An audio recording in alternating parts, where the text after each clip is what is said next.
Who is Sojourn? Who is this mysterious Omnic? What is going on in Storm Rising, and how does it all fit into the world of Overwatch? We're about to try and answer all of these questions.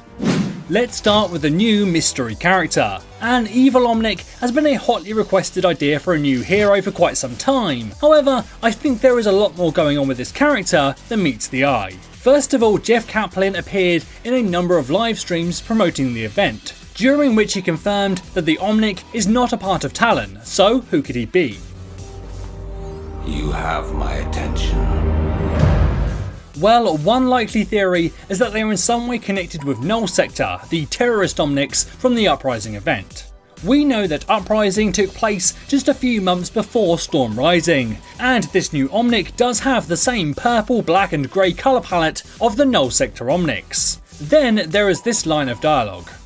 You fight for your kind.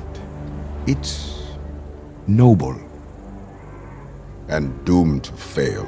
Fighting for their kind is exactly what Null Sector believe they are doing. Their attack on London was in response to the cruel treatment of Omnics in the United Kingdom. Then the line "doomed to fail" could also be a reference to the fact their attack was stopped by Overwatch.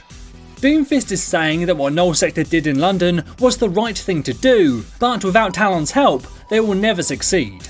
This is also supported by some of Doomfist's voice lines in game about his opinions on what's been happening in London. Omnics will not be kept down forever. The ashes of the crisis still smolder. This city is a powder keg that could ignite the world. And Talon is the flame.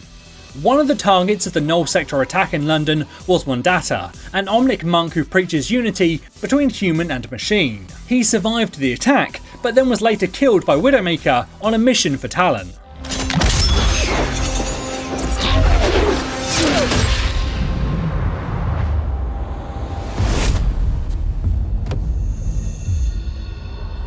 So perhaps this new Omnic ties these two story elements together. Null Sector failed in their first attack, then joined forces with Talon, who made sure the second shot didn't miss. Why would you do this?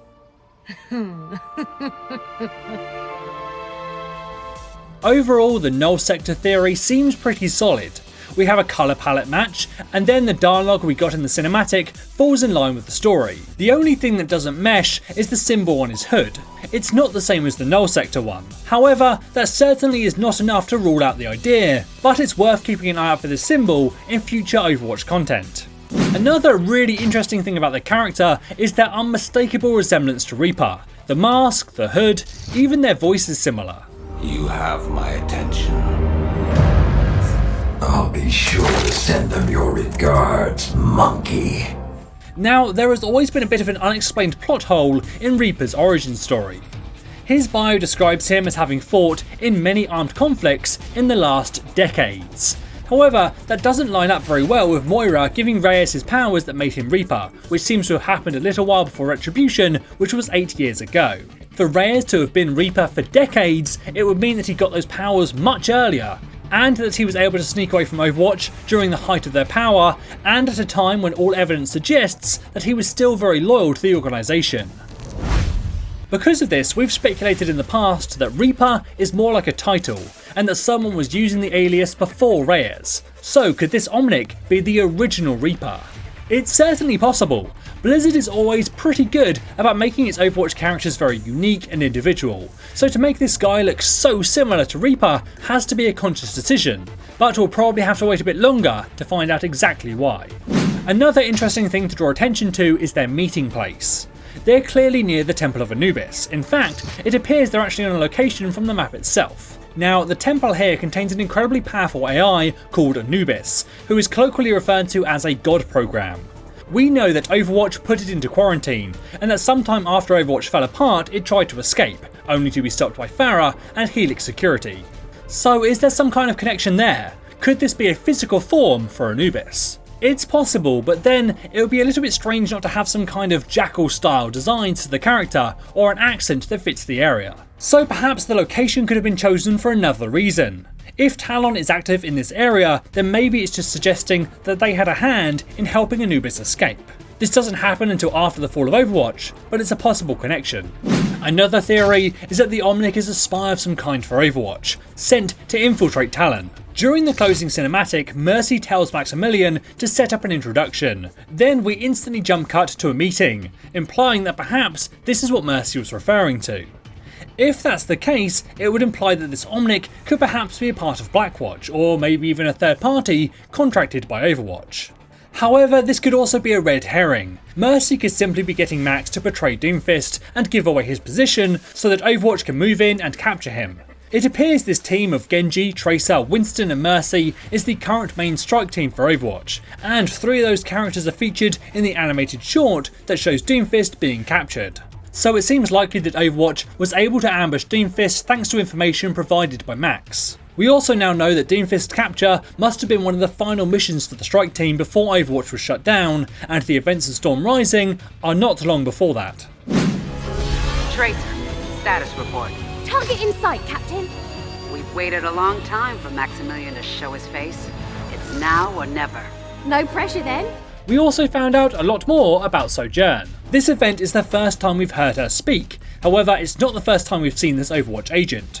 She was in fact one of the earliest recruits to Overwatch, as we can see her pictured here alongside younger versions of many other heroes. She also appeared in the very first animated short, Recall, when Winston sent out a message to reform Overwatch. However, we obviously learnt a lot more about her during this event. We now know that she was a high-ranking member of Overwatch, high enough in the ranks to organise the strike team and run the mission.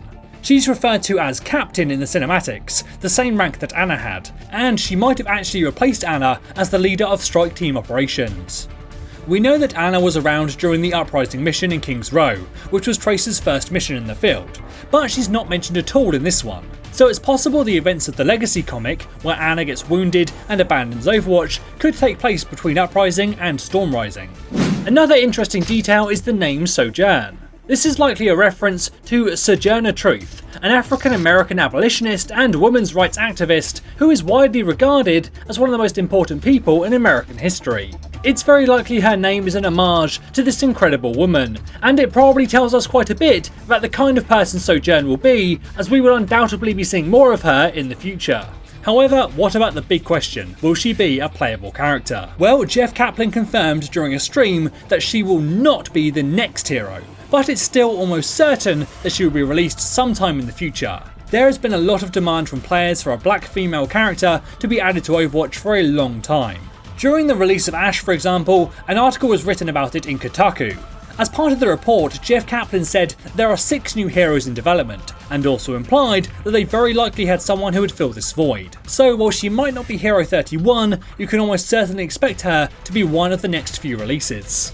Outside of these 2 possible future characters, there was still a lot of other lore revealed in the mission. Firstly, we are now getting a really clear picture of the final years of Overwatch's existence. First of all, we had Retribution 8 years ago, when Reyes killed the then leader of Talon and the existence of Blackwatch became widely known. This became known as the Venice incident and damaged the public opinion of Overwatch. Then we had Uprising, where the UK government didn't want Overwatch to help during the Null Sector attack, but Morrison defied orders and sent them anyway. At some point around here we also have the events of the Legacy comic, where Anna was hurt and abandoned Overwatch, and then there was also some sort of incident involving Reinhardt.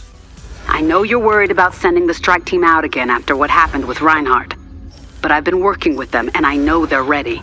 And now we have the events of Storm Rising, during which there are references to Overwatch beginning to get shut down. What do you think will happen if we can't get Max? They've been threatening to reassign the entire operation. Morrison and Reyes have been arguing about it quite a bit lately. What about the strike team? Might be the end of the line for us too. We also get a few more things nailed down in the timeline, such as Genji making the transition from Blackwatch to Overwatch, his growing relationship with Mercy, and that Doomfist's capture and imprisonment came very close to the fall of Overwatch. Another little detail is that we now have maps for every location displayed on the posters in the Numbani airport. Finally, we also got some more information about Maximilian. Everything is pretty much as expected. He controls the money for Talon, buying companies like Don Rombotico and turning them into a front for money laundering and their other illegal activities. However, we also learned that he doesn't appear to be very loyal to them and is happy to sell out Doomfist to save his skin. We know that he remains a part of Talon in the present day, so perhaps his disloyalty will become a part of another story in the future now that it's been established. Jeff Kaplan did say in one of the event's live streams that Max will have more to come in the future, so keep an eye out for that. Thankfully, Jeff also confirmed that there are new comics in the works, so hopefully we'll get some more lore soon. When asked about the next hero, he ruled out both Echo and Sojourn, however didn't mention the new Omnic, and also added that they have plans for the Junkertown Queen and that they really like her.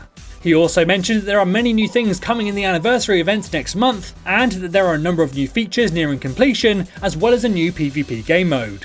He also confirmed that the new map will be coming to the PTR really soon, so keep an eye out for that, as well as any hidden clues that might give us some more lore details. Let me ask, what might you be in the market for?